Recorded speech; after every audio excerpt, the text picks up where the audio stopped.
국내에서 유일하게 고래를 주제로 열리는 울산 고래축제. 이번 주 개막을 앞두고 울산 남구청이 각 부서에 내려보낸 공문입니다. 행사 진행을 위한 공무원 294명을 지정했습니다. 남구청 전체 공무원의 약 3분의 1에 해당합니다. 문제가 된 건 의전 담당 인력입니다. 공무원 217명에게 개막과 폐막식 날 1대1 의전을 전담하도록 했습니다.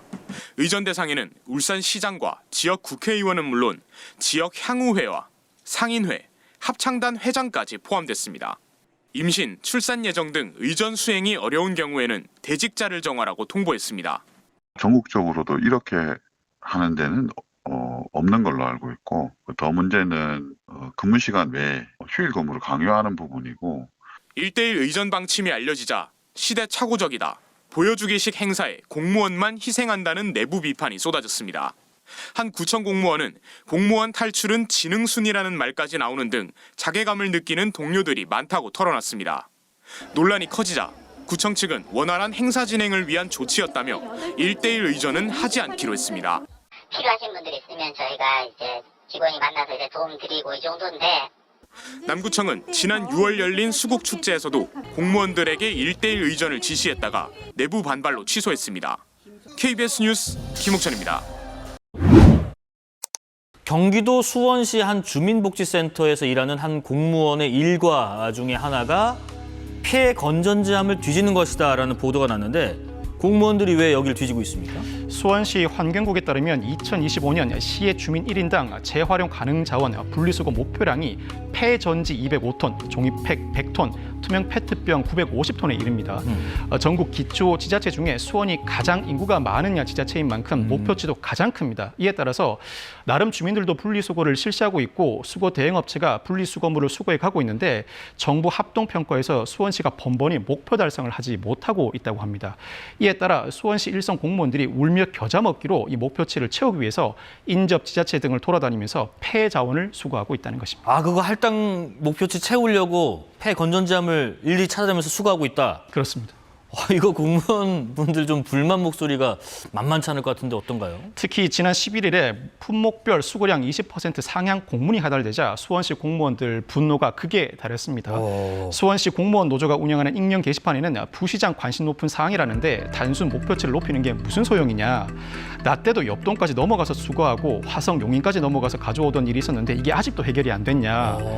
화성시 한 아파트에서는 수원시 관용차 아예 출입을 금지한다더라. 그리고 화성시 건전지 수거하러 갔다가 수거 대행업체에 걸려서 망신을 당했다는 동료도 있다는 호소가 나오고 있습니다.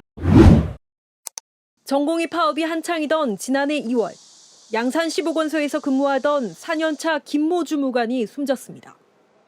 전공의 파업 때문에 시시각각으로 업무 보고하고 만들어내야 되는데 지금 많이 힘들어하거나 눈에 보이지만 무슨 이유였을까? 김 주무관은 보건소 민원팀에 배치돼 수시로 폭언과 욕설에 시달렸습니다. 사람들이 말을 함부로 해요. 젊고 그러니까 여성들이 하니까 만만하게 보고 어린들이 자꾸 이제 그런 발언들이 있거든요. 불과 6개월 만에 발령난 부서는 모두 기피하는 의약팀. 무자격자 의약품 제조와 약사 면허 비치 불량 등 반복 민원에다 약국 폐업과 마약류 폐기 업무 과정에서 약사들의 심한 항의는 다반사였습니다. 몇 개냐 이렇게 묻는 거라. 그래서 난 모른다. 그걸 알아서 해야지. 공무원이 그것도 알아서 못하느냐. 내 것도 했거든요. 법적 분쟁에 휘말릴 수도 있는 어려운 업무였지만 휴일과 주말에 출근해 업무 인수인계를 받아야 했습니다. 업무 관련 조언을 얻을 곳도 마땅치 않았습니다. 저연차로서 약사법과 의료법을 다루다 보니 연륜 있는 전문 직종을 상대하기도 매우 부담스럽고 버거워했고 처리하기 힘든 민원을 감당하면서 본인이 무능하다 느끼는 듯했습니다. 김 주무관의 지난해 1월 초과 근로 시간은 무려 65시간. 숨지기 직전 2월에는 36시간이나 야근에 지쳐갔습니다. 전화를 해서 좀 내가 다른 사람한테 민폐를 끼치는 것 같다 하면서 그만두고 공장 가면 안 될까 이렇게 하길래 내가. 김 주무관이 겪은 과중한 업무와 악성 민원, 극심한 스트레스는 지난달 공무상재해를 인정받았습니다. KBS 뉴스 김소영입니다. 유튜브에 올릴 물품 판매 영상을 촬영 중인 33살 이지영 씨. 원하는 그 제품들을 찾아낸 다음에 이 제품을 그저 올리기만 하면 된다. 관세청 9급 공무원이었던 이 씨는 5년 만에 공직을 떠났습니다. 급여가 낮은 데다 민원인 응대도 스트레스가 심해 이겨내기가 쉽진 않았다고 합니다.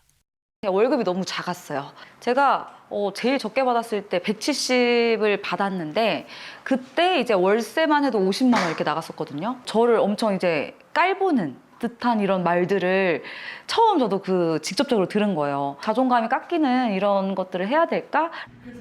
행정고시에 합격해 문화체육관광부 사무관이었던 노한동 작가. 10년 만에 서기관으로 승진했지만 그의 선택은 사표였습니다. 공직사회에선 자신이 원하는 전문성을 기르기가 어려웠기 때문이라고 말합니다. 문제를 수면 위에 올리지 않게 할 때 더 잘 나가기 때문에 그래서 궁극적으로는 무능해진다. 내 직업에 대해서 자부심을 가질 정도로 이야기하기 어렵다라는 판단이 내려졌고 이처럼 저연차 공무원들의 퇴직이 늘면서 전체 퇴직 공무원 중 임용 5년 이내의 비율은 23.7%로 나타났습니다.